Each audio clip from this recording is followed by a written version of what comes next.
This program features live coverage of an African safari and may include animal kills and carcasses. Viewer discretion is advised.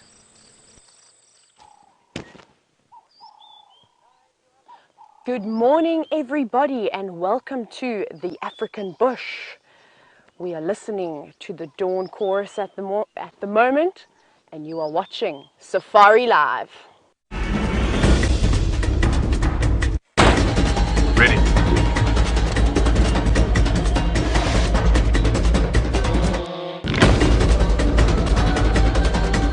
Standing by.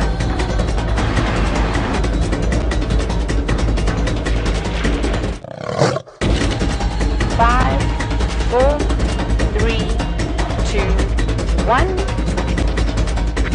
You are live, you are live. Welcome everybody. My name is Tayla, and on camera this morning I'm with Brian and the thumb, well familiar with. It is a very, very chilly sunrise safari this morning. We've got quite a bit of cloud cover. It's about 62 degrees Fahrenheit. So you may think I'm a little bit crazy because I don't have a jersey on, but it won't be long before hopefully the sun peeks through the clouds. It's a bit dark, and I've actually just picked up on some male leopard tracks this morning. I believe all of you viewers at home managed to see a lioness on the dam cam, which is quite exciting, so we'll probably go and follow up there a little bit later. I just want to have a look and see where these male leopard tracks go. But for those of you who are first time viewers, welcome everybody, and welcome to you, all the viewers who have been watching the show for forever, I suppose I should say. And we are actually live at the moment, so everything that happens will happen. There's no redos, takeovers. This is how it is. The bush could be quiet, it could be absolutely busy and full of fantastic things like it was yesterday afternoon. So if you'd like to get in contact with us, you are welcome to either hashtag Safari Live on Twitter, or you can send in an email to us via questions@WildEarthTV. So I'm hoping that we get to see a big male leopard. I haven't seen a male leopard yet. So just to try and get to grips of the leopards up in this area, who can tell me back at home who I'm most likely to see? We're not very far from the Djuma research camp. We're actually quite close by. So who normally has their territory in this area? Remember, you can hashtag Safari Live or email us at questions. Is check the cut line. I think it's very important to see what's come in and or what has gone out. It's like our newspaper, reading all the tracks every single morning. So the tracks that I had were really going west, and I think what we're going to do is just going to check the cut line and maybe do a big loop around us and then come back this way. And it's nice and cool, like I said. So I think that the animals could be doing quite a bit of moving around this morning, which is quite exciting. Those of you who are starting to get to know me know that I don't particularly enjoy sleeping animals. Right, here we are, we're on the cut line now. We're going to just have a quick little look, just to make sure. Goodness, it's very, very cloudy. Look at all of that there. You can see that very, very grey sky, but unfortunately not rain clouds, so not the kind of clouds that we're actually looking for. We want some nice, dark, low-lying nimbostratus clouds. And nimbostratus clouds are great clouds because those are actually rain clouds. But alas, nothing yet. No big cumulonimbus clouds building up in the distance. That's always actually very exciting. One of my favorite things is the build-up of the big thunderstorms. Or the storms that we see. It's quite spectacular. We've got a big blob of elephant dung on the middle of the road, as you can see. Let's see how fresh it is and when this elephant was last year.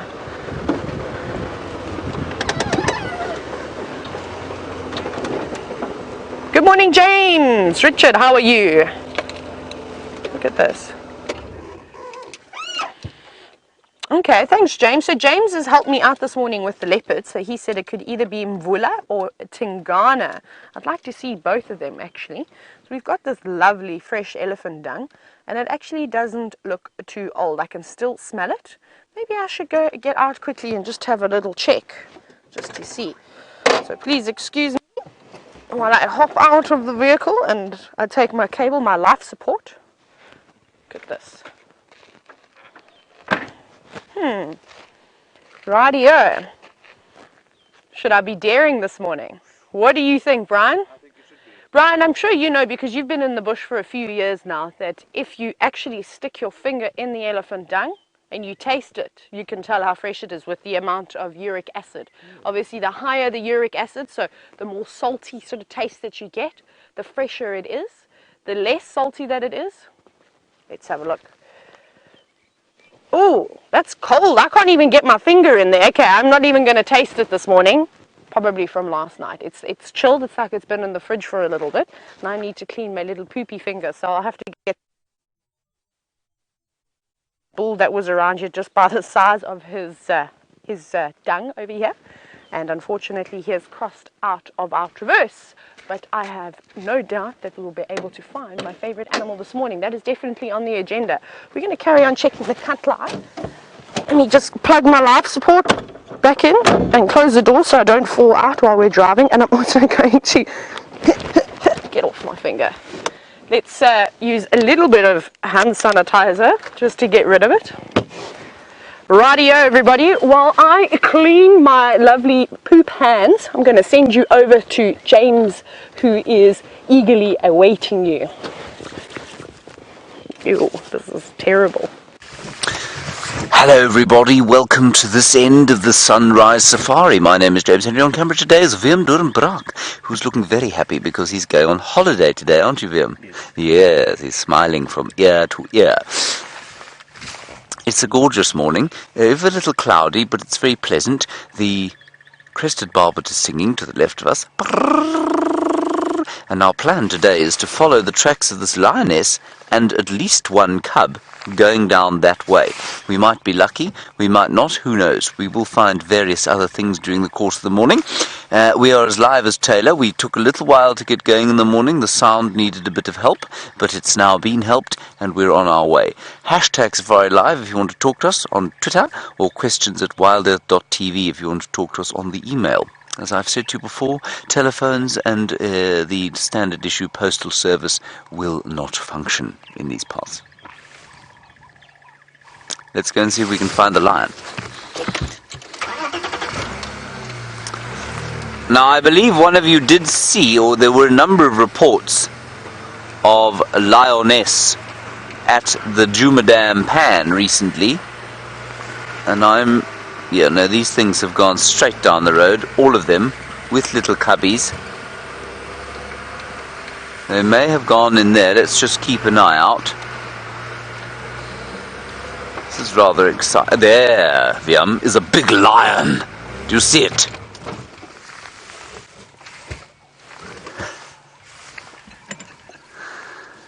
You see what brilliant trackers we are, Viam. Yeah, no one else could have done that, could they? Yeah, it was a good time. Yeah, no, it was very definitely the 3.5 minute tracking segment. Well done. Right, well that's obviously not a cub, but I suspect there's a cub probably quite close by, perhaps with a female or two. Let's go closer. So nice when it works out like that. I'm actually going to drive down this way and then around to the male, simply because the tracks of the pride are still going down the road here, and I wonder if they're not lying in the guarri bushes somewhere around here. There's a lioness. Well, this might be a courting pair.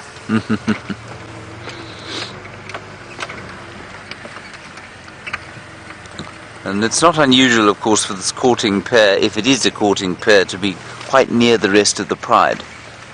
But what I suspect is, given the earliness of the morning, is that if we stop next to these two and listen for long enough, we will hear the sound of the cubs trying to suckle. You just call this in on the game drive radio quickly. Stations located: one male, one female lion in the clearings to the eastern side of Inga's house. Animals are static. 2 females. Viam's got 2 females. Do we have any cubs, Viam? Oh, no, really?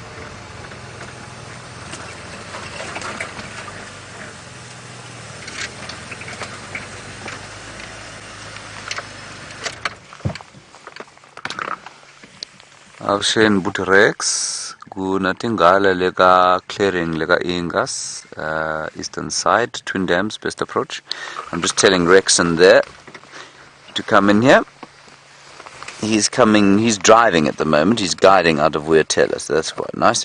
And Rex will come in here now. Now, I think, if I'm not mistaken, Brian, at least Vim, that's Amber Eyes, isn't it? Or was it not? No, it isn't. What is it? No, it's not. But blood on the face there, you can see that. Oh, no, those are Impala that I can see in the distance.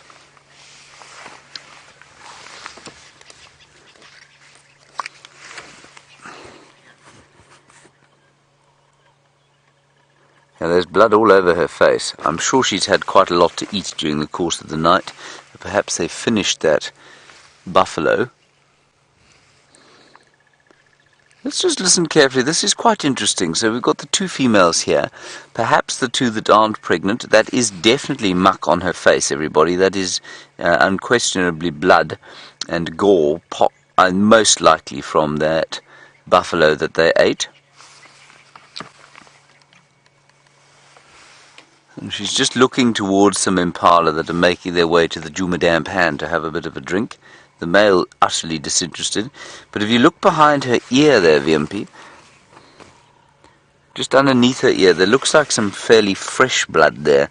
That may be from a little fight that she's been having with perhaps the male.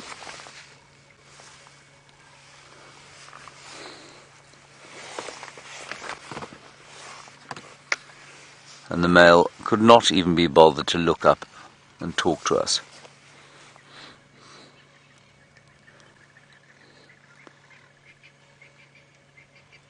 There we are.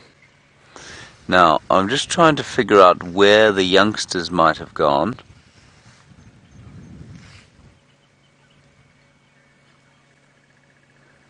And it's possible, of course, that they've killed something else in the drainage line down here.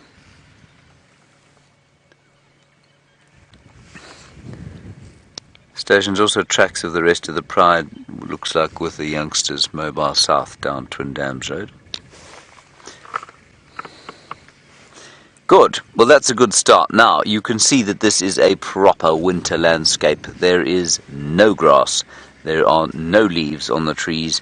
And it looks a bit like a desert out here, I must say. I've chatted to a few people who obviously have lived in this area for some time.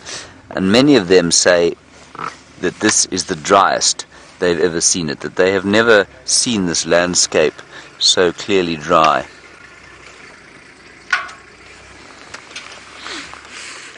And I think that's quite telling.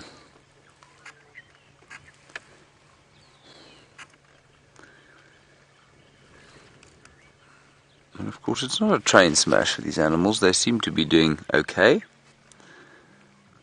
But for the predators, it really is pretty good times now. These Nkuhumas, which are not, of course, a very large pride, they don't often travel with the males. They are very successfully killing males. They're very successfully killing buffalo on their own. They're not having any trouble at all. And that is not easy.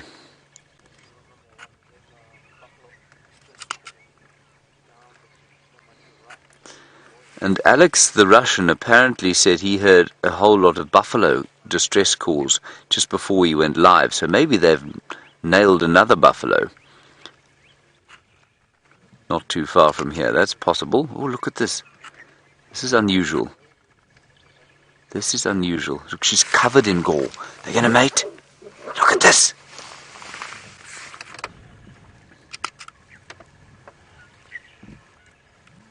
She's covered in gore underneath there, and I think that Alex's assertion that they may have killed another buffalo is a good one.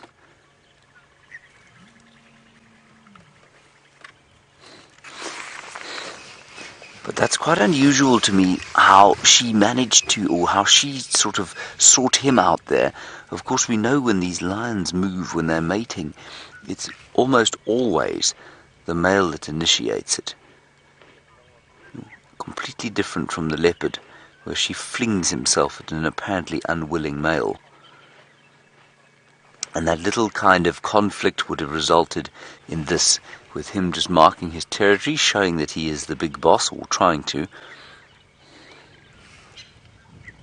And this is one of the Birmingham Boys, of course. And it's amazing, you know, I'd love, for those of you who have got screenshots, or who do take screenshots, I think it would be very interesting for you to perhaps do a comparison of that Birmingham Boy's mane compared with what it looked like last year. I think you'll find that the difference is pronounced. It's almost salon quality there, Vim. It's almost as good as your leave hair. Not quite, obviously, but... Need some conditioner. Yeah, it does need a bit of straightener, perhaps. Shall we go around the other side there? Yeah, Dory, you make a very good point. They don't look very full. That is absolutely true. They don't look very full at all. And I wonder, I'm not sure why they wouldn't be full if they'd killed something, unless it was something small like an impala, or unless they weren't particularly hungry when they killed it because of the buffalo that they've been snacking on for the last few days.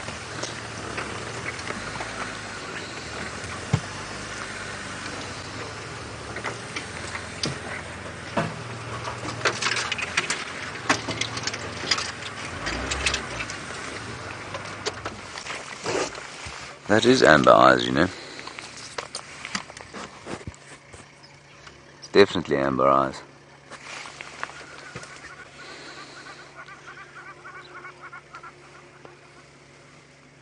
I've just got a new monitor, everybody, so I'm a bit good. Yeah, it is definitely amber eyes. If I look at her through my binoculars, I'm convinced of it, and especially this lioness who's coming over here. She's got the normal honey-coloured eyes, also covered in blood. They could have killed something small last night, easily, like an impala or perhaps a small nyala or something like that. She is very tired, obviously, everybody. It's been an exhausting night.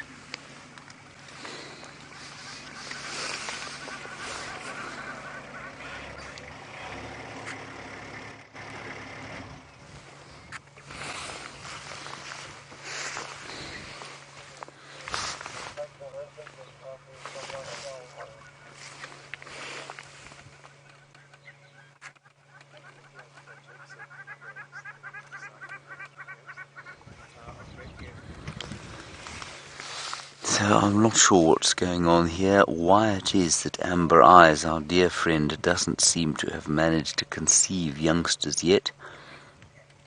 I do hope that she has cubs soon. This is an excellent time for the whole pride to be having cubs. 5 lionesses, of course, and, well, they sometimes have the help of these males to kill. Normally not, but what's great here is that, of course, if they were all to have cubs, all 5 of them, because of the drought conditions, there's actually plenty for them to eat. There's plenty for them to catch. So it doesn't sort of, I don't think it's going to disadvantage the pride to have 5 lionesses with cubs soon or now. But I think as soon as the rain comes and the animals start to have a bit more to hide in, a bit more bush to sort of get away from the predators in, I think that they're going to find it a lot harder to feed 5 litters of cubs.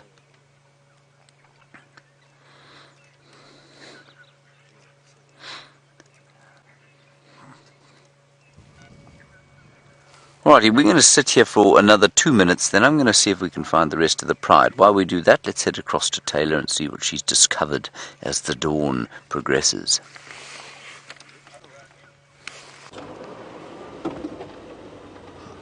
Hello everybody. So I'm still on the search for a male leopard, and I did pick up some more tracks a little bit, a few hundred meters behind us. So all I'm trying to do now is I'm trying to link back and check the next road just to see if those tracks have popped out from there. If they haven't popped out onto the next road, then my suspicion is that he could possibly still be in the block, which is quite exciting. So I believe that you found some lions already this morning. That's fantastic. One of the Birminghams. I'd like to try and see him during the day. I've only ever seen one of the Birminghams at night, very briefly. So I'm also thinking now, wondering if these clouds are actually going to clear. They seem to be quite thick, but it's still early days, still quite early in the morning. It would be nice to have a little bit of sunshine. As long as the wind stays away, I think we'll have a good day. It's quite nice to be a little bit cool and not perspiring every second. Okay, so I'm just having a look around just to see if we can see him. I prefer to find the animal than have to worry about tracks. Oh, and by the way, just in case you thought I was being serious about the elephant dung, the fresher it is, the more uric acid it has. That's nonsense. Absolute nonsense. Just doing a little joke, just to try and see who's wide awake here and see if any of you regular viewers managed to catch on. Oh, very quiet. So the birds are also starting to wake up, but also in very far distance.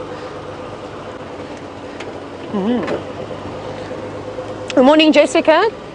Jessica wants to know if, oh, look at the Steenbok. Where'd you go? And that's normally, let me actually see if I can sneak back a little bit. I think we may get another glimpse. Yes. I'm going to keep going.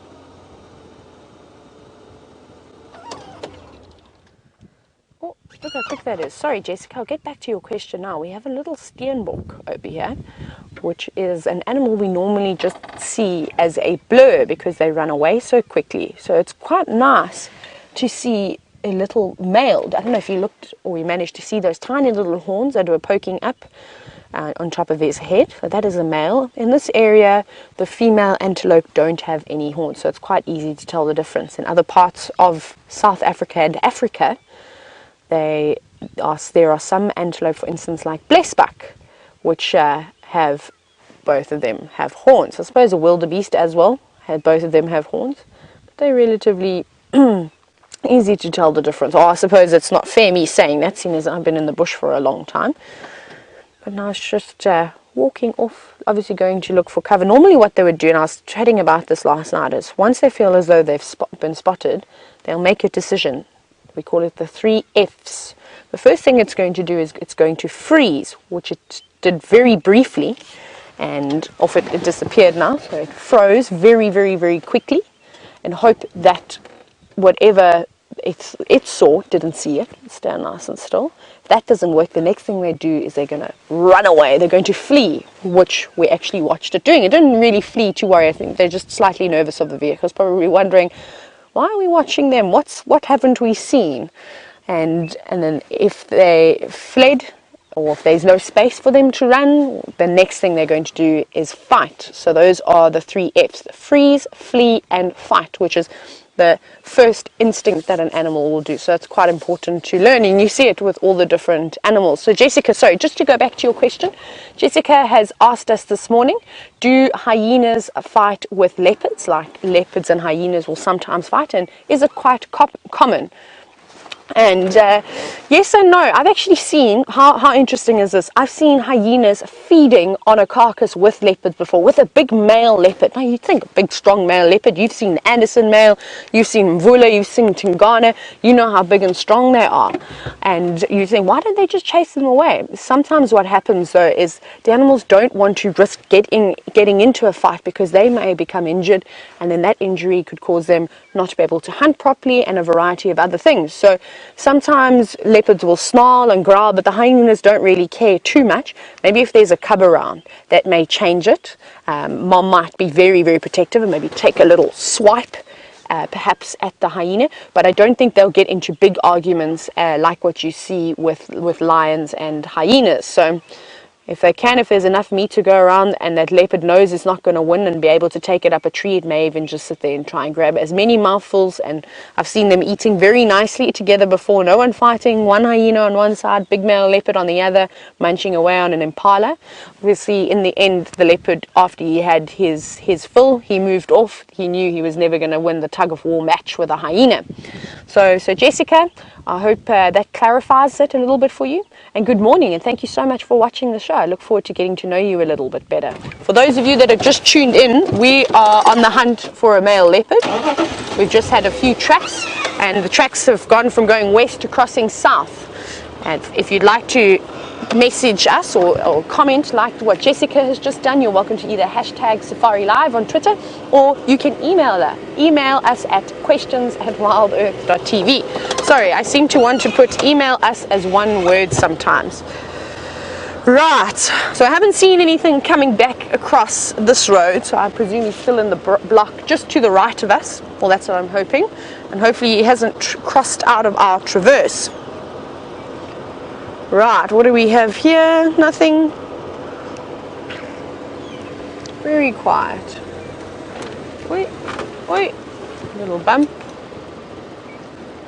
It's actually starting to warm up very nicely now. I'm quite excited.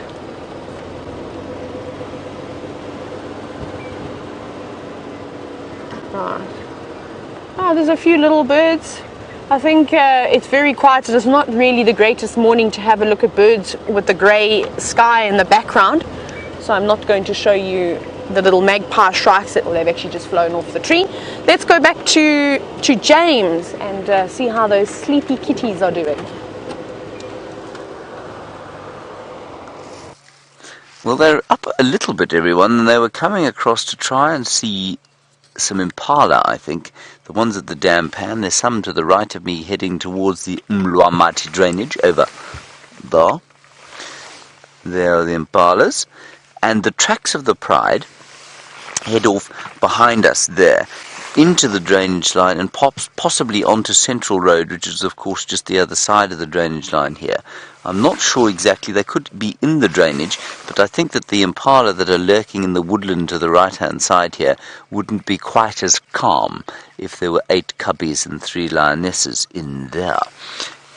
Now, we've also heard on the wireless, as it were, that there is a very injured buffalo bull up on quarantine clearings. That would explain the blood on these ones. It would also explain why there's blood on them and they're not eating. So often they become totally exhausted by the activity of trying to kill a buffalo. And when that happens, they are unable, well, and they start the killing process and they get so tired that they're unable to continue. And so they're covered in blood. The buffalo goes off limping and injured, and the lions come and have a snooze, which is of course what lions like to do the most in the world.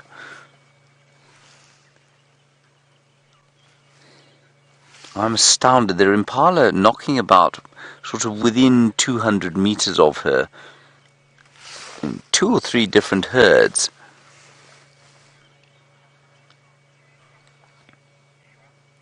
Hello Sean, nice question from you, and one that is astute. You want to know if I've ever seen a lion hurt during a buffalo hunt. Yes, I have. I've seen young males on a few occasions tossed up into the air. Buffalo bulls are immensely powerful animals, especially when they think they're about to die. And I've seen them toss lions into the air and then sort of try and trample them on the ground. It's amazing though, normally they survive. They'll get tossed in the air and they sort of get up and run off when you think that they're going to die. But it doesn't happen like that very often, except of course in the case of the hapless 5th Birmingham boy, who was speared to death by a buffalo bull. That was quite a sad moment because he was certainly, I think, many of our favourites. He looked like a gangster from the real wrong side of the tracks, did our 5th Birmingham boy. But unfortunately, he has popped his clogs, as it were.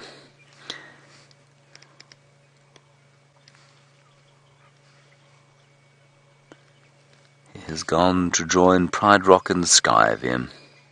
Yes. There is Inga's house in the background there, you can see. That is one of the landowners' homes. So, quite nice to have a home where you have a view of a pride of lions when you wake up in the morning to have your coffee. Not the worst situation in the world.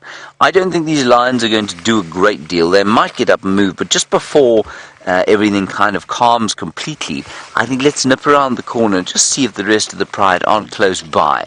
And then we'll come back here if they aren't around the corner where I think they are. For it would be sad to waste the activity of the cubs before the sort of warmth of the day begins. I don't think it's going to be very hot today, but it'll get a bit warmer and the cubs will get a little bit more tired. Now, we could go down and check in the drainage, but those impala are looking straight into the area where I thought they may be, so let's go straight across.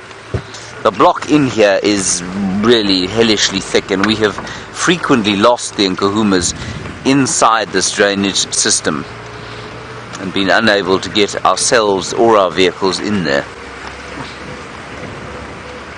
Alright, we're going over the Djuma Dam wall. We'll look very carefully down there, and if you look down there you can see some impala who looked, they don't look particularly terrified, do they, Vim? So unless they're being stalked by those lions, which I think is unlikely given the light and the number of lions there are, I don't think they're in there. Let's just go around the corner here. A couple of the knob thorns, they've all produced their flowers, of course, but they're now starting to produce their leaves as well. Ali in New York, you wondering if I think Auntie Amber Eyes will become the next mother? Well, if she isn't, I would suggest that there's something amiss, because she's certainly been doing enough in the way of mating to produce new cubs, so I would be surprised if it wasn't her. That said, we haven't really seen her do a full mating session, if you know what I mean. I thought I saw a track there, I didn't. So, a full mating session, of course, for lions would be about a week of mating. And we haven't seen her do that. We've seen her sort of half-heartedly attempting it every so often. But there hasn't been an enormous enthusiasm to try and conceive, I don't think. Just buffalo tracks here. Perhaps tracks of the same beefy who's unfortunately hurt himself. One male track of lions. I don't want to get out of the car and show you in case I step into a pride of lions. Now it would be round about here that I would expect to find the rest of the pride coming onto the road if they didn't turn directly south down the drainage. There's a little game path, you can see it coming out here now. So you would expect that them, yes, there they are. Isn't it wonderful when it works out like that, Vim? When your predictions come true. So, let's see if we can show you some tracks here. Let me move, because I think they've gone back towards that buffalo carcass. I think they've had their drink. And I'll just show you the tracks of the teddy bears. Vim, you will tell me if a lion comes bounding out of the bushes to attack me, won't you? Thank you so much. You see here? Look at this tiny little cub track. It's about the same as as Hosanna and Shongile's tracks. Those are the two young leopard cubs of Karulas, which are now 7 and a bit months old. No, they're 8 months old now. February, March, April, May, June, July, August, September. They're 7 months old now. But that's about the same size as they are. And that is the little leopard cub, at least the lion cubs, that are now roughly 8 weeks old. Tiny. An inch and a bit. That's very sweet. That'll be the little teddies. So I think we should go straight towards that stinking buffalo carcass. That will, of course, you will not have to experience. We'll just talk you through the vile stink, but it will be worth it if the little cubs are there. You just call this in quickly on the radio. Station's rest of the pride comes onto Central, then crosses and goes back towards the carcass.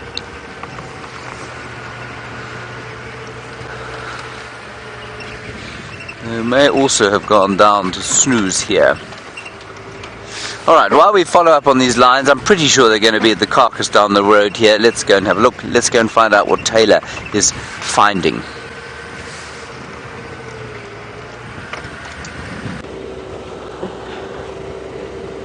We've just popped on to Arathusa, actually. And we want to have a look and see where those male leopards tracks go. I didn't see any more. I have a suspicion that maybe he has crossed on one of the cut lines, which is a road that's regularly used, not just by safari vehicles, but also by vehicles, civilian vehicles, I suppose you could call them.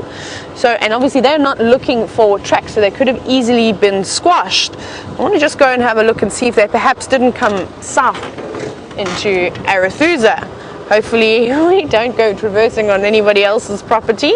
I'm still learning the roads here, which is quite exciting. It's like an adventure. So Brian is definitely helping me out this morning. Right. So it's good that James has managed to pick up on those lion cub tracks, which is fantastic. I've got to have a daily dose of the Nkuhuma cubs. They are little bundles of joy. So it's a really nice way to start your day with some lions. So I think I had all the luck yesterday. I don't seem to be having too much luck just yet, but we won't give up. It's the thing in the bush is you've got to be persistent and continue. Sometimes it's hard and quiet and completely dry and you're not seeing much, but then you know you could just come around the corner and something could be waiting perched on a termite mound, in a tree, on the ground, anywhere really. But very quiet. Lots of zebra footprints as well, but no zebra. No zebra.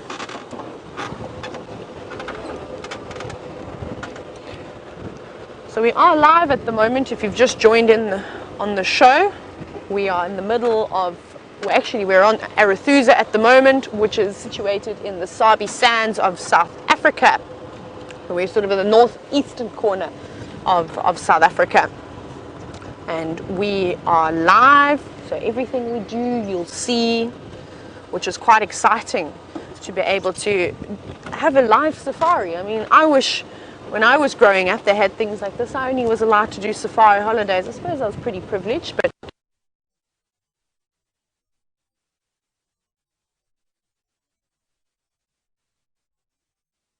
watched a safari, a live safari, that would have been fantastic. Oi, let's see, do you think we can get those bee eaters? Where did you go? Let's just go a little bit further. I did see some bee eaters. Can you see them in there? Little bee eater, everybody. These have to be my favorite species of bee eater. And it is also the smallest species of bee eater. They're quite funny. I wonder where the rest of its friends are. Just sitting there. There's a little bit of water in this dam below, and I actually can even see a hippo. There's actually a lovely bird party here. There's so much going on, I don't know what to do. So there's a little hippo which we're going to quickly go around to. Let's see. I'm sure we can get a much better position. While we watch the hippo, we'll wait for more birds to come through as well, because it's quite nice here. Hello, hippopotamus. You don't look very happy this morning, do you? See that hippo just over there. Sorry. We are getting a serious stare watching us. So pretty sure that this is a male hippopotamus. Just waiting. Probably just come back from a good evening out, looking for some food. Not that there's very much food around at the moment, so I think these hippos are actually having to travel quite a distance to find suitable grazing. And I've even been seeing some of the hippos hoofing up some leaves. Even if you look through their feces at the moment, you can see a lot of leaves, and hippos don't normally eat leaves. They eat lots and lots and lots of grass. So that is not good for their digestive system. I don't think they can digest the different proteins in leaves very well. However, they are very good at digesting the cellulose in the grasses. So they're all going to be slightly thin. I suppose they are going on a little bit of a diet, if you'd like to say. They're getting ready for getting their summer bods ready for summer, and then they all bulk up again. It's kind of the opposite, I suppose, with the animals. Everybody's eating fruit salad and healthy at the moment. Hello, poke your nostrils up. Look at how they open and close. And that's incredible that this hippo can actually clamp its nostrils shut when it goes underwater. So here's a question for all the viewers at home. How long can a hippo hold its breath for? Just an approximate amount of time. How long do you think they can hold their breaths for? So you can either hashtag Safari Live on Twitter with your answer, or you can email us at questions@wildearth.tv. You can do either one of those, and I look forward to hearing your answers as well. Looks like an older bull. It's quite big. Hasn't been in too many arguments, so I don't see too many scars, but maybe they're under the water and we just can't see them. But this is one of the few watering holes where there is a bit of water left. I see this is a pumped watering hole though. We don't have too many of those, and I'm sure some of you are probably wondering, why do we pump water in some of the dams? So a lot of these river systems that we are seeing, which are completely dry now, maybe 150 years ago would have flown naturally all year round. But with the build-up of the communities in the areas, unfortunately, or just the human presence, in fact, unfortunately, we need to use a lot of water as well. And I feel as though we have drawn too many tributaries, whether it's in the communities for them to water their crops, and now we have stopped the natural flow of the rivers. It doesn't also help when you have a lack of rain. Obviously, that plays a huge role in it too. So, and sometimes it's quite nice just to give the animals a little helping hand, but it's not massive amounts of water. Animals are still having to travel quite a far distance to find the water. Good morning, Michael. I hope you are having a wonderful morning and enjoying the show so far. Michael wants to know which watering hole this is. I have a suspicion that it's Red Dam. And I think this hippo is a regular visitor, as Henry is to Djuma Pan. And I'm sure though, today, and actually on a day like today, it's actually, because it's quite nice and cool, a lot of cloud cover, because there isn't much food around at the moment, it's not uncommon to actually see the hippos during these cooler times of the day actually get out and carry on and try and forage for something to eat, just to try and get an extra bit of nutrients, whereas in summer it's so hot they want to obviously spend most of the day in the water to keep nice and cool. I'm going to keep quiet just for a few moments because the chorus that I'm hearing at the moment is spectacular. So turn the volume up and have a listen.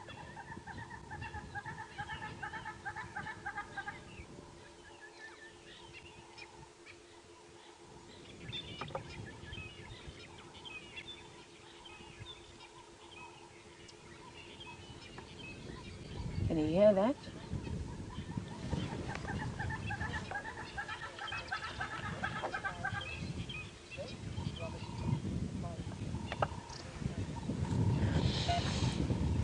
So I believe we've got a few answers for the quiz already from Brett, from Robin B, if I'm not mistaken, and I think it was Safari Ginny. Sorry, the comms are not that fantastic this morning. And your answer, Safari Dean and many others. Sorry about that, everybody. So your answers so far are 5 minutes. And I'm happy to say that that is correct. Anywhere between 5 and 6 minutes is it's fair enough. I normally say about 6 minutes, but that's all right. And it's amazing how a creature like this can hold its breath for such a long time. You see, it's not so necessary now because the water is so shallow, though this hippo is not doing it, that he could probably rest his head in an area and have his nostrils poked up above the water and not have to worry about going underneath. But it was always quite interesting seeing the hippos in the Great Zambezi River, big pods sitting along the shallow sandbanks, and when they felt threatened or when a boat came past or something, how they would dive into the deeper water. That was always quite amazing. Rightio, everybody. Hippie the hippopotamus is not really doing too much this morning. Just relaxing, probably watching a bit of Netflix. I'm not sure what hippos do on cold, cloudy days.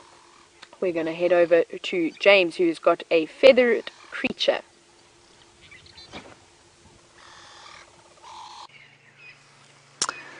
There, everybody, is a scavenger of the skies.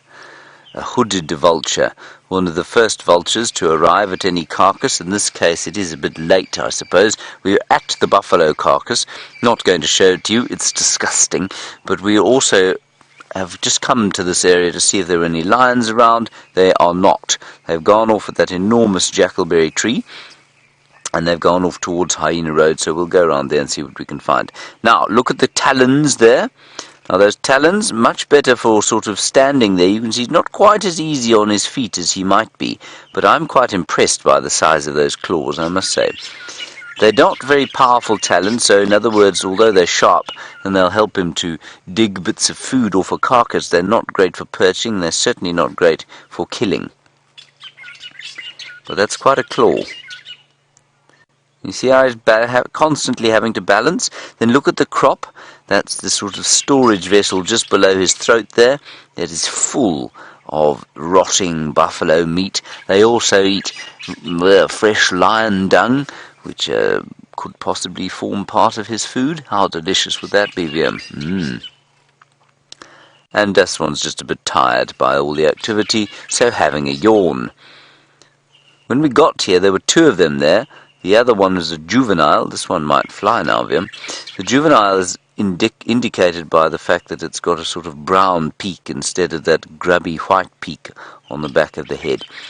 Then the other thing, of course, to note about the hooded vulture is that its beak is very, very finely tipped. You see that there?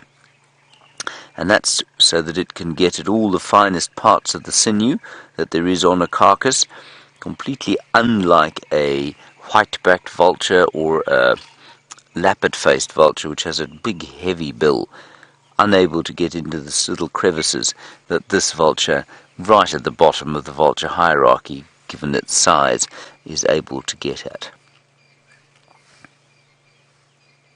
Very nice, Vim. Should we continue in our quest for the lions? So here is the drainage line, and we were hoping to see perhaps the pride just sort of lurking down in the bottom there, but unfortunately they are not.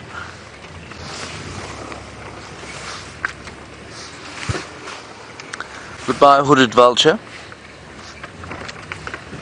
and kin. The other two lions we started with, everybody, are still flat cat, as it were. Excuse my driving like a total imbecile. Watch your heads there, everybody, just behind a fairly nasty example of a black monkey thorn, which will have you caught in it for weeks. Oh, look at our aerial. Yes, exactly. Like an insect antenna, says VM. There is the carcass. I'll just give you a quick view of it there. Oh, gosh, I keep stalling the car. There it is. You can see, there's quite a lot left on it. Plenty of maggots to eat, of course. Very tasty for many birds. You'll see Franklin's coming on and eating those, as Brent showed us yesterday. And then quite a lot of meat. That's that sort of sinew there, in on the ribs, is what that hooded vulture is going to be after. And so if they can eat without disturbance, that's what they'll get at.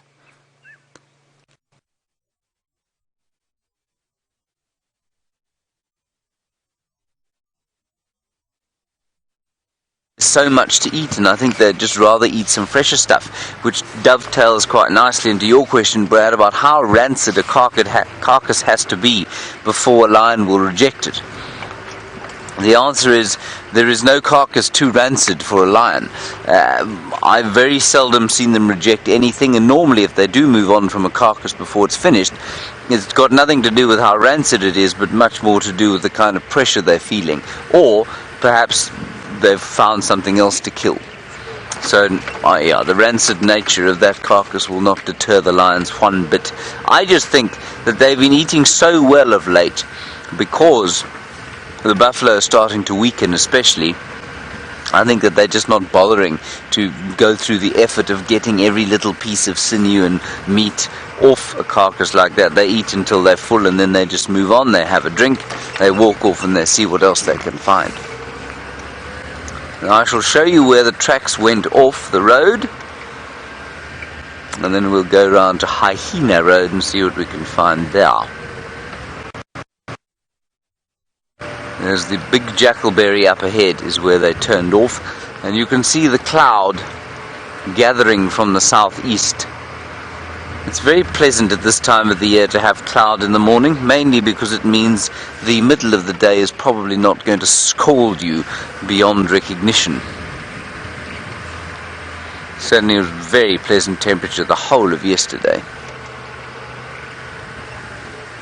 So they came down into this area. I think they probably crossed the drainage here somewhere. A good idea just to keep looking down in that general direction. But I think the best thing for us to do is going to be to go around towards Hyena Road.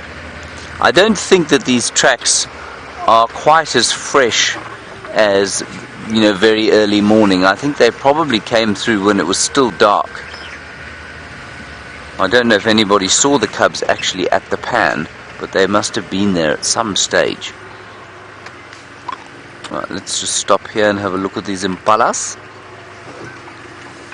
And have a listen, of course. Always a good idea to listen. What you can hear there is two drongos having a bit of a spat, making the noise of francolins. They're not alarm calling at any predator. The impala, you can see, not exactly panicked. Oh, listen.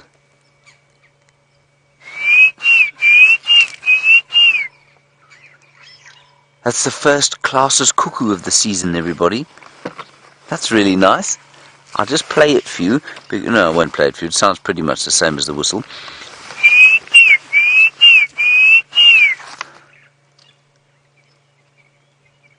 Way in the background. Let me quickly show you the classes cuckoo. He's a very attractive bird.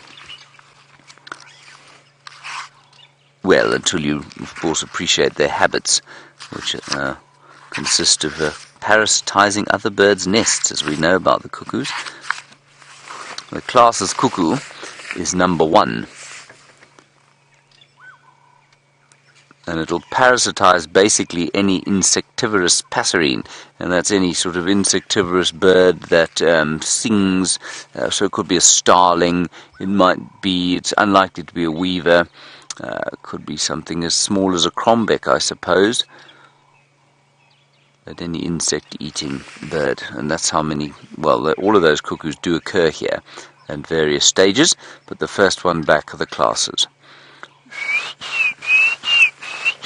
Every single one of them, not one cuckoo lives here throughout the season. They all disappear during the course of the winter. So they wandered off there, did the Lions, very inconveniently, especially after they'd done everything I predicted they would. It was very unkind of them to do that.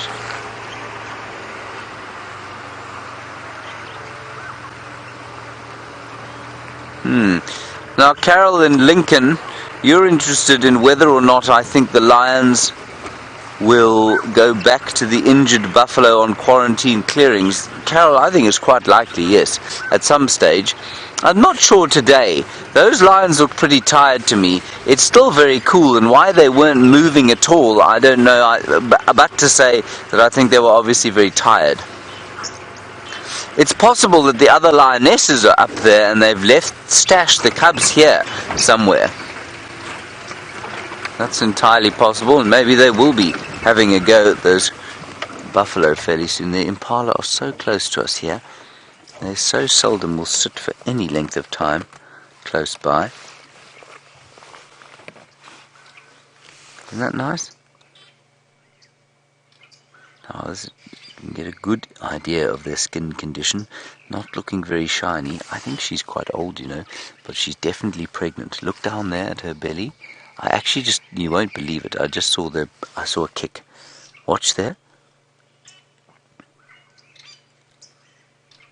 I don't think that's just breathing, or maybe it is. What do you think, Liam? Do you think she's just breathing, or do you think that's movement of the fetus? I think that's movement, everybody. No, the others are not doing that.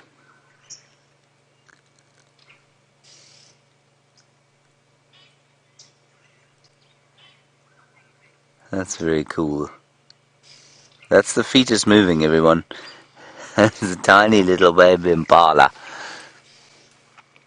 Good luck, Mrs. Impala. Not easy times, these. And there you can see their beautiful chestnut colours against the grey of this drought-stricken land. It's very dramatic, isn't it, Liam? You can feel how dramatic Liam feels it is by the vociferous nature of his response, which was,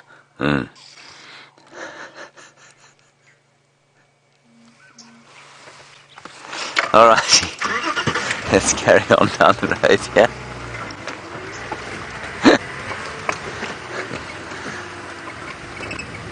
And quite apart from just looking at the Impala, of course, every time we stop we have a chance to listen for further evidence of lion cubbies.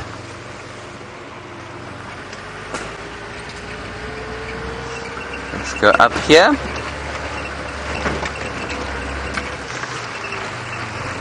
Some hyena activity. Oh, and you know what? I know we've all been dreadfully missing our hyena den, and I'm afraid I don't have very good news as far as it goes, but to say that they are all fine and well as far as we know, but they now live in the southern Manyeleti at a place called Dixie Koppies, which is a rather spectacular viewpoint just to the north of Buffelshoek in the Manyeleti Game Reserve, which is it's quite difficult to explain what it is actually. It's probably about a 40,000 hectare reserve, but it's not part of the national park, although it is included within its fence. It's part of the provincial park, so it's a provincial game reserve, and that's where they now live. Why they've chosen the provincial game reserve over the private land of the Sabi Sands, well, no one is entirely sure. We're going to continue on to the worst road at Djuma, that is Hyena Road. While we do that, let's go and find out what Tayla has managed to find for you.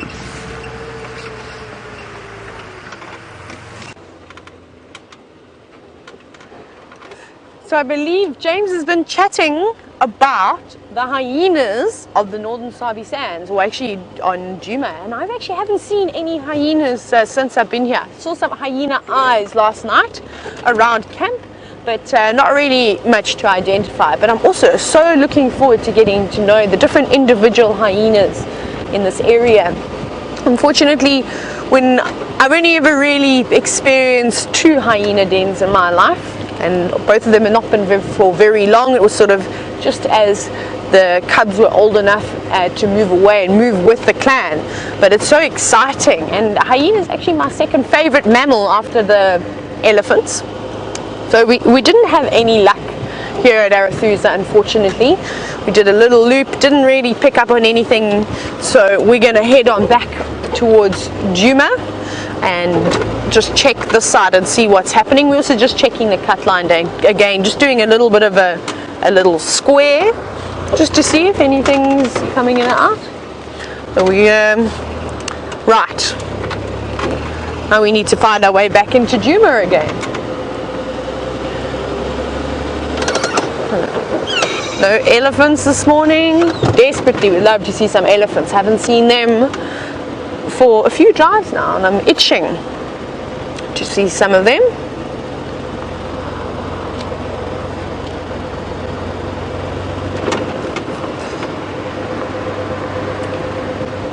But nothing so far this morning. The clouds are lifting a little bit. They're getting lighter and less fluffy, which is good.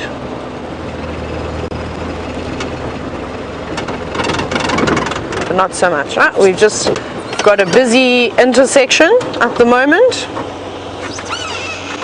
Hello, good morning. How are you? Fine, and you? Very well, thank you. Good. Hello everybody, thank you, have a great day. Just passing another game drive vehicle. Everybody looks very chilly on their vehicle this morning. They're all wrapped up with blankets and beanies and gloves. I don't think it's too cold. Look at me, I'm just in a little long sleeve shirt. Nothing really, I don't think it's cold at all. But I'm also a little bit crazy and I am Australian, so that maybe explains why I am in shorts and no jersey. Very much like my father. So now I just going to use Brian, the navigation system this morning. Brian, are we going to be taking a next left soon? Awesome. And then we will carry on. Oh, we've got a little bit of corrugations here. That's never fun. Never fun at all. Right, where are you animals? Really still sleeping. Like I said, I think it's a Netflix day today.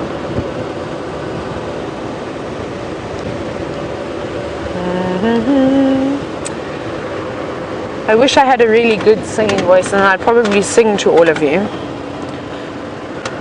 But unfortunately I do not. I think I've mentioned that before, that I'm not a particularly talented singer. But we have some very musical characters at the Wild Earth team. It's quite exciting. Everyone was with Brian beatboxing last night, which was amazing to hear. It was quite nice. It was just this random little musical party we had. We're all standing, chatting away, and the next minute James came in and he dropped a beat. And then we had VM on the trumpet, an imaginary trumpet, and he was blasting away. And it was very exciting. And then, of course, oh, hang on, sorry. And it was just a little party, and we danced for a little bit, and then we stopped. But now we have got some Impala.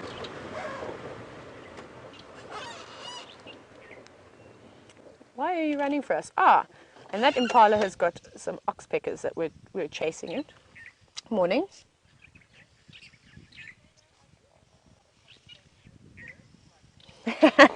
Good morning, Jason. Jason wants to know if I can have a conversation with the birds like James, the bird whisperer. Well, I can sometimes. I have chuffed a few birds out of a tree, but I'm still working on that talent. I should actually ask James for some tips on how to communicate with the birds. But yes, definitely something I need to work on. My favorite birds to try and sort of call are owls. I like to do the hoo hoo little. I don't even know if that sounded like a spotted eagle owl. That was my very poor attempt, but I shall work on it. I'll practice in the mirror this afternoon, Jason, and get back to you this afternoon with bird calls. I'll work on some and you can rate them for me if you like. How does that sound? Let me know what you think. And the Impala are off. And we are off too. Not really sticking around this morning. Lots of hyena tracks. So we're busy. We actually also heard a lot of the hyenas last night, which was quite nice. Who have we got? Who is walking here? Hyena. Okay. Lots of hyena tracks doing their patrols, looking for probably something to eat last night. I'm sure a few of them would have scavenged on some of those buffalo carcasses that the lions have kindly taken down for them and left them a few scraps.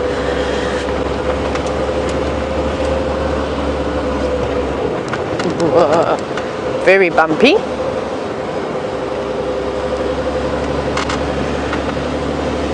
Right.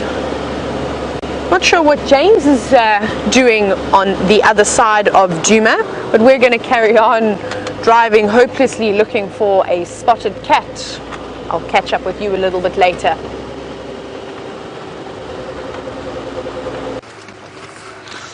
Now, as I said to you, the knobthorn trees, like that knobthorn tree just above us there, is flowering and now it is leafing. You see that, Wim? Yes. Marvelous. There's the new leaves, everybody. The giraffe are going to be most pleased with that development. Now they respond, as I've said before, to day length. That is when they produce their new leaves, when they perceive the days to have become sufficiently long and the nights sufficiently short, then they will produce their new leaves. And they are completely unlike the grass plants, which only can respond to water because they obviously don't have big deep roots like these chaps do. But these chaps just need a bit of light and then they'll produce their new leaves. And so what happens is, as it happened last year, we got so little rain for so long that it was green on top. Many of the trees went green, they got their new leaves, and it just didn't rain at all. And so we had this kind of almost barren landscape underneath, and the sort of band of green that went across the top, which I thought was quite interesting. Hopefully this year that will not be the case, and everything will go verdant, colours of green at the same time. Right, we're heading towards Beefle's Hook Dam now. We've driven Hyena Road, the worst road on Djuma, and you'll be very pleased to know that you didn't have to experience all the bumps of that road. Right. Right, Tayla has found you some pigs to have a look at, so go and see what they have to say to you.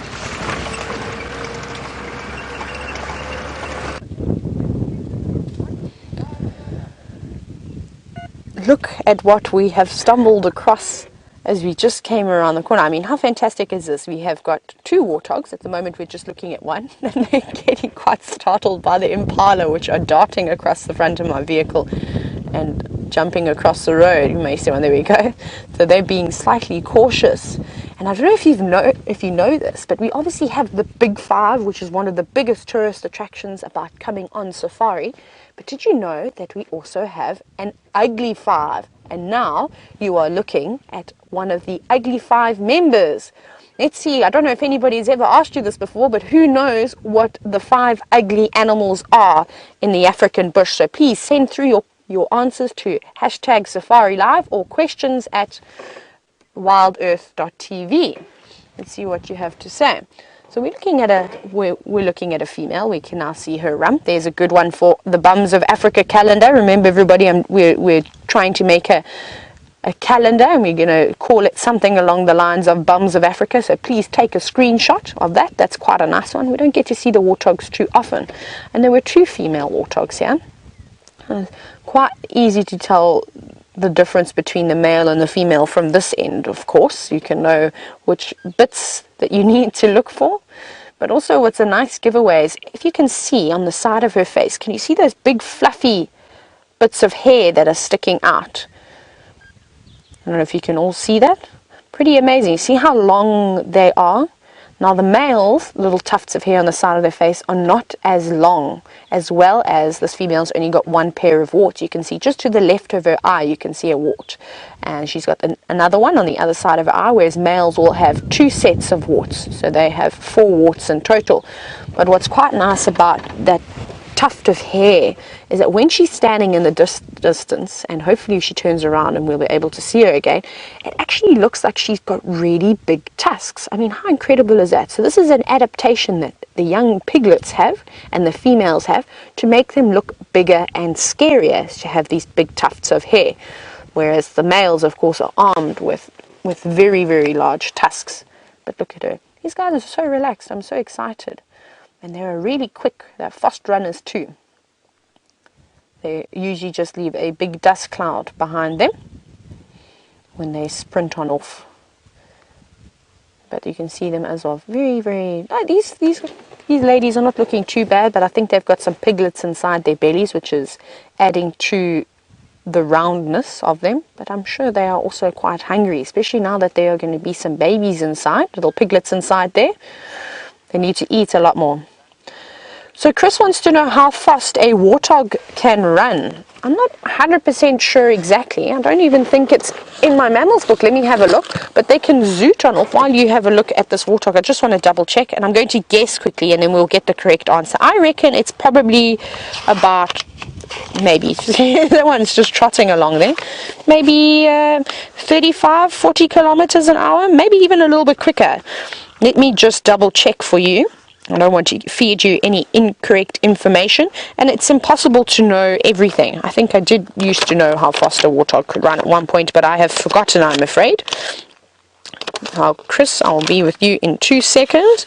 I'm on the warthog. Let's see, does it say how fast can a warthog run? So it doesn't look like I've got anything in here about how quickly a warthog can run. I may have to ask Google at some point to see if there's anything. But I'm going to put my guess at around 35, 40 kilometers, maybe even a little bit quicker.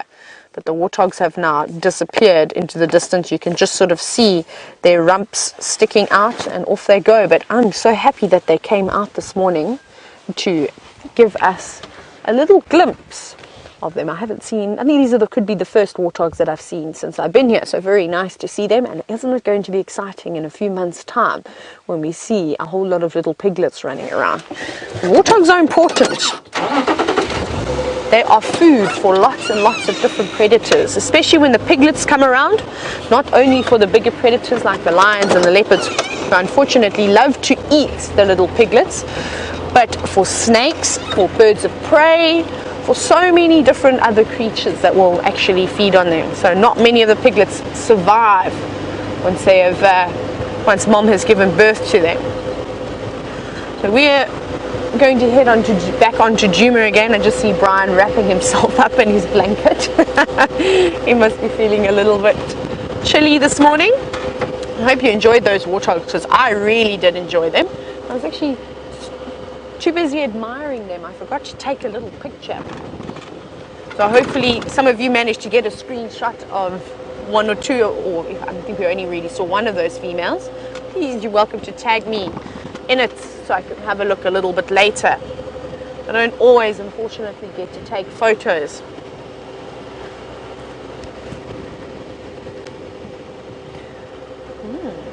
Morning, James Richard again.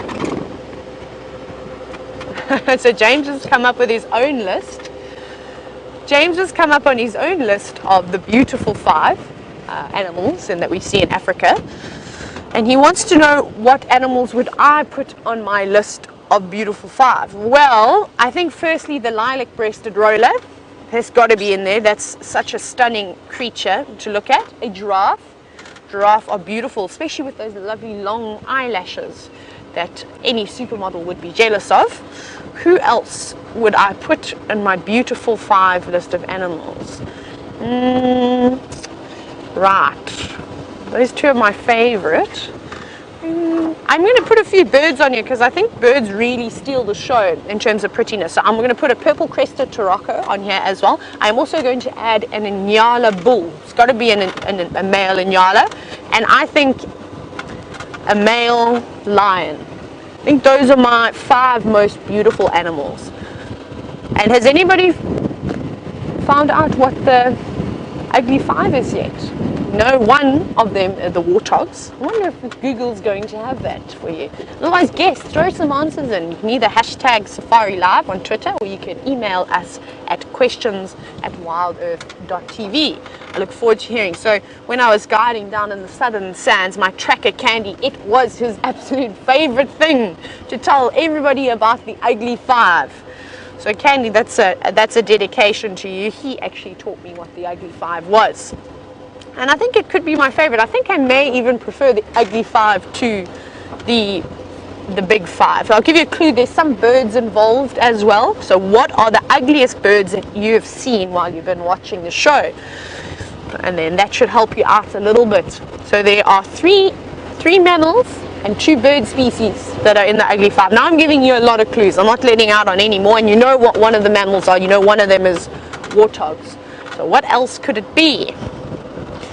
What else could it be? It's very quiet. Just a few turtle doves flying around. Otherwise, nothing too much. Radio.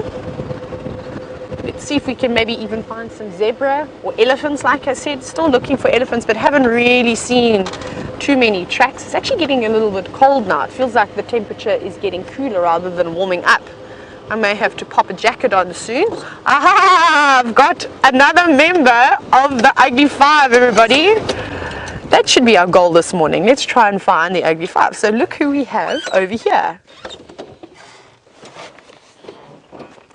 That, my wonderful friends, is a wildebeest. This is a female blue wildebeest.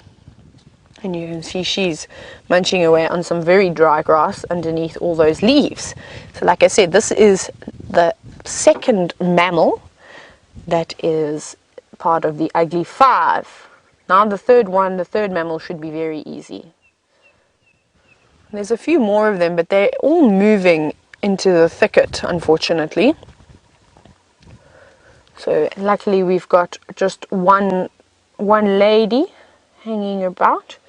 And it's so exciting to see all the females as they get larger and larger. Look at that round belly.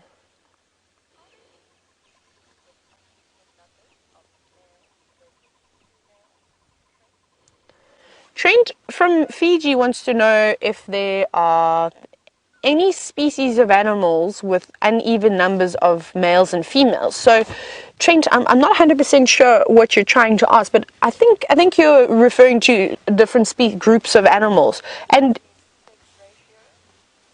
okay, there we go. FC's just helping. So with sex ratios in a group of animal species, and yes, of course, because for instance, when it comes to blue wildebeest, you'll have one male that will mark and defend a territory, and he'll have a group of females, or he hopes he'll have a group of females that will come into his territory, and he'll try and keep them there as longer. So yes, so it could be him on his own, or it will be him on his own, and then maybe with up to 20, 30 wildebeest.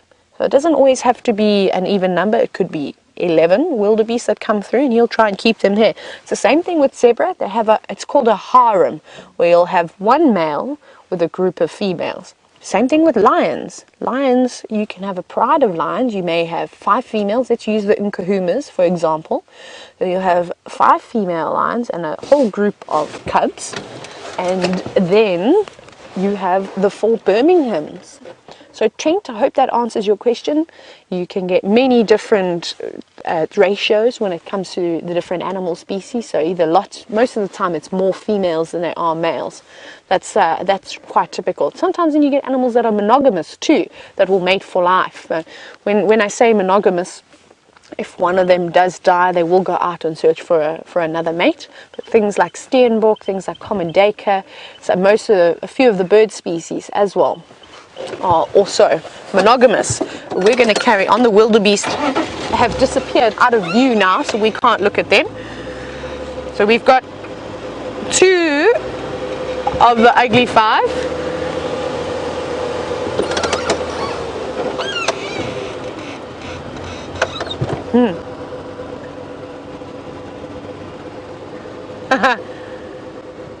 So from Tingana, the leopard had quite an interesting version of the Ugly Five, and unfortunately that's not the correct Ugly Five. So I think you had a few leopard names in there, and then of course we've got the warthog and the wildebeest. Mvula and Djuma. Okay, so no, unfortunately Tingana, the male leopard, no, that's not the correct answer. If that's your version though, that's quite exciting. I can't vouch for any of those leopards though, because I haven't seen them. Let's see, no, nothing here. I'm really hoping that we're going to come around a corner and there's going to be a leopard on a termite mound. That's always really special to see. So come on guys, keep guessing. Guess away. Who is in the Ugly Five? We've seen 2 of them this morning. We have got 3 more to go. We have already seen the wildebeest. We have seen the warthog. What else are we missing? 1 more mammal species and 2 birds. Those are the only clues I'm giving you. Actually, I'll give you another clue. James has seen one of the bird species this morning. That's part of the Ugly Five. So let's see, what birds has James seen this morning? The big feathery ones. And we've got some more warthogs. Everybody, we're having a Warthog day today. How cool is that? We've got 2 Warthogs this time. Also females, looks like it. Or maybe, I think we've got a ball. Well done, Michaela from Johannesburg, who had managed to get the ugly 5 correct. So she says that it is warthogs, wildebeest, hyena, vultures, and did I hear marabou stork? Did I hear marabou stork, FC? I can't remember. I'm waiting for a response. I'm not 100% sure. Yes, Michaela, you win the prize. Or you just actually have bragging rights. Unfortunately, there's no prize I can offer you, but you can have bragging rights. So everybody, just once again, the ugly 5 is warthog, wildebeest, hyena, marabou stork, and vultures. All of the vultures. How incredible is that? I think the ugliest one, though, on that list for me has to be a marabou stork. Well, that's exciting. While I carry on having a look for a spotted cat, or the largest land mammal, we're going to head over to Brent, where I think he's got something cute and cuddly for you.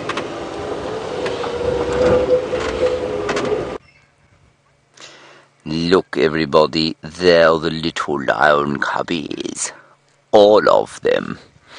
We've just come towards Buffelshoek Dam. We drove past Buffelshoek Dam, we drove along the road, and then we spotted the tracks. We got out and we looked a bit, and we realized that we had actually driven past them, but only by a little bit before we found their tracks, came back here, and there they are, with just 1 female as far as I can tell.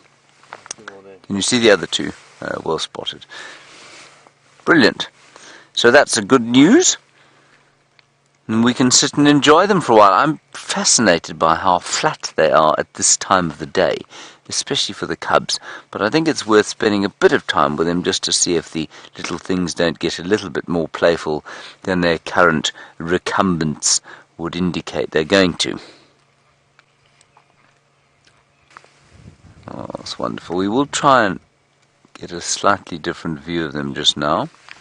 Stations located west of Nkuhuma Pride on Hippo Pools Road, halfway between Buffelshoek Dam and the junction with Quarrypan, and I'm also static on the western side of the road.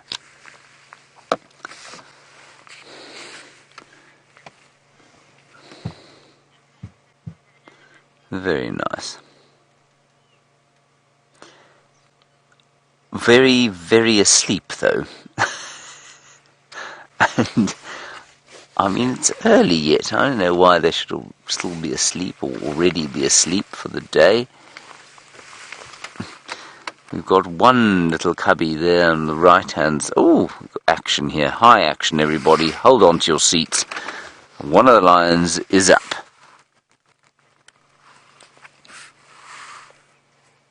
Goodness, look at that, Viam. I hardly know where to look. There's so much action going on here now. There's one chewing a stick. You might be able to hear one making a groaning noise. This is what I hoped would happen. I hoped that they might get up.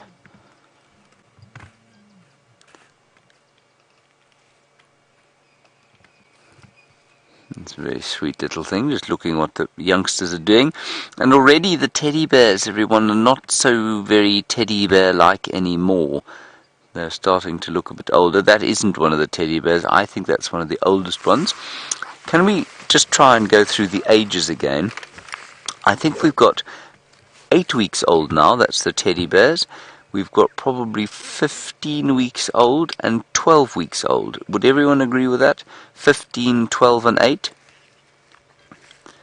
I do lose track rather frequently of how old they are, but I think that's what we've got here. So we've got the teddies, which are the very small ones, at about 8 weeks old now. The slightly more gangly ones, you can see they do start to get gangly in exactly the same way as a puppy gets a bit gangly before it reaches genuine adulthood. But they're all in very, very good condition.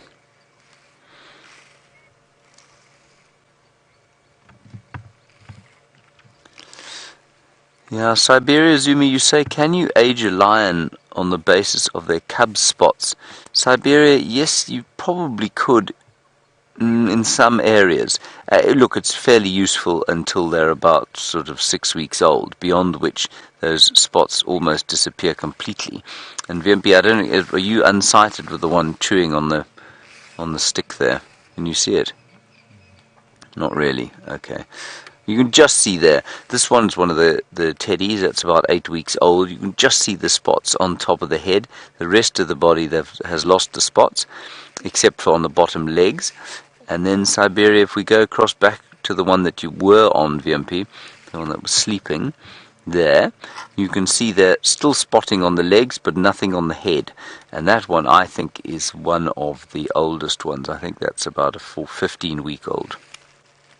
You can see still the spots on the legs. Now, beyond this age, Siberia, even the adults will retain the spotting on the legs. Some of them don't. Some of them do. So I think probably from about, say, 20 weeks or so, you're not going to be able to use the spots very much to age them. It is just purely from size and from body shape. They'll start to expand a bit now, and they start to get that gangly sort of look. Not quite teenager yet. They'll hit puberty probably at about a year. And then really the males do start to look like that sort of... We all went through it as young men. We went through that well, I was never gangly, but I was certainly extremely skinny and spotty-faced youth, as it were. And we all know that it's the ugliest stage of a man's life, that, before he fills out into the fullness of his adulthood. And so it is with most mammals, especially these lions. And you will have known, many of you who've been long-time viewers will know Junior, who I think must be now... Junior's got to be 4.5 by now, I suppose. He's almost 5 years old. And when I got here, he had that sort of scraggly mohawk. He hadn't filled out into his body yet. He was gangly and unsure of himself. And now, if we were to see him, we would be so amazed at his size, the fullness of his mane, and the amazing musculature that he will now have. It's exactly the same with human beings. I think let's go a little bit around the corner here and see if we can't get a slightly better view. These lazy lions, so full of beefalo meat.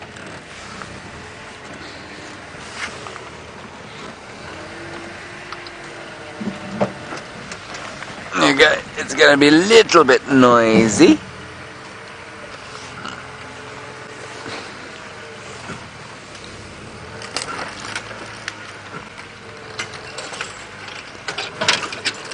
And some depressing news, I'm afraid, is that Karula has been found, but on Hoffman's, which is to the south of us.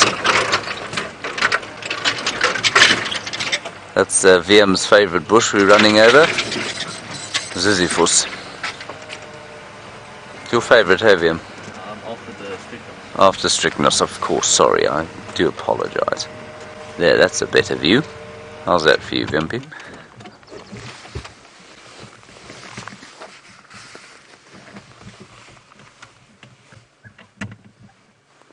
There we are.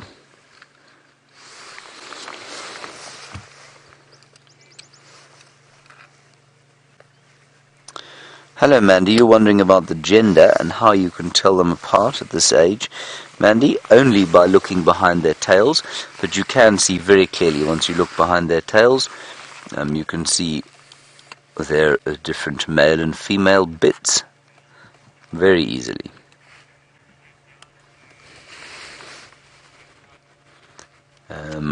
But otherwise, I mean, from the front you can't tell. You cannot tell at all from the front. And what we think we have here, if I'm not mistaken, remember there are 3 litters here, for those of you who are perhaps new viewers. And the youngest ones, the teddy bears, the 8-week-olds, there are, I've forgotten myself now, yes, 2 males, 1 female.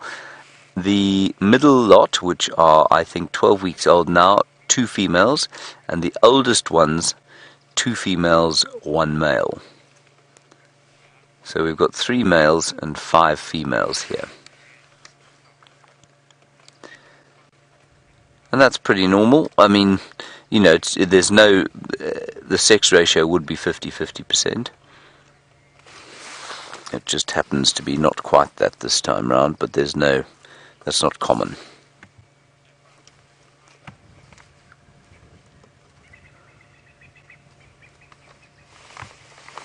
And it's a very, very, very soporific morning. There's very little bird song now, sleeping lions, and you can see that this one is covered in buffalo gore still.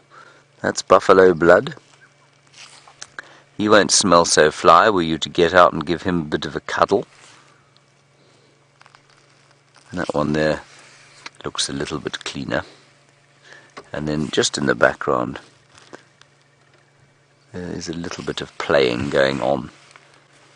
And 2 teddies having a fight with each other. So interesting, and VM was just saying maybe these guys were trying to get away from that male. Because I think it's quite interesting that they're so far away from the male. Because we are a long way from where we saw that first bunch of lions.